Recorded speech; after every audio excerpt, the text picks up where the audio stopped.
Addie Talley, and I am bringing you a presentation on the library at Eliot Hine's Rainbow Book Club. I will be interviewing Miss Rose, our librarian, to introduce you to the things that are going on with LGBTQ plus students and other people in the community. And I can't exactly click on these links, but as you can see on NBC News, is saying 5 states have enacted laws so far this year that bans trans students and school staff from using facilities that align with their gender identities. 14 states passed a new law impacting the LGBTQ plus community in 2022. At least 12 states passed laws restricting access to health care or public facilities or discussion of gender issues in school or workplace. And the more you research, the worse it gets. So this is why it's good to have the club. So this is Miss Rose, the school librarian, and I'm going to ask her some questions about the Rainbow Book Club, which she started, which I think is great. So what sparked the idea for the club? So as a librarian, a lot of students have asked for books that are about queer characters. And so it's clear that it's something that a lot of students want to read about and talk about.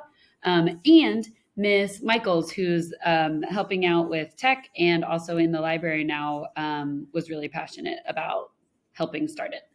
Oh, that's so great. How can people join this club in our school? So there is a form that they can fill out so that we will make sure we reach out to you when it actually starts. I think it's bit.ly/Rainbow Book Club. And then they can also just come up to the library and talk to me or Miss Michaels. Okay, and do you feel like there's enough representation in the LGBTQ plus community in schools?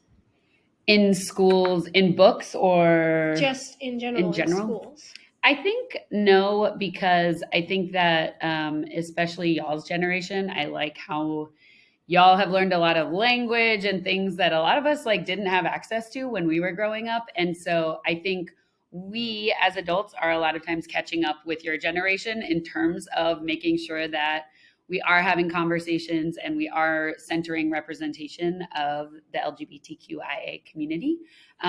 So I think there's always room for more representation across all marginalized groups, but I definitely think it's an area that we can do better at. Thank you. That was really great. Thank you for being here. Thank you. So that was our librarian, Mrs. Rose. If you want, you can come talk to her. She's in the library all the time. She told us how you can join this club. But yes, she was touching on some great points. And I do think that schools need more representation in the LGBTQ plus community. Thank you for listening to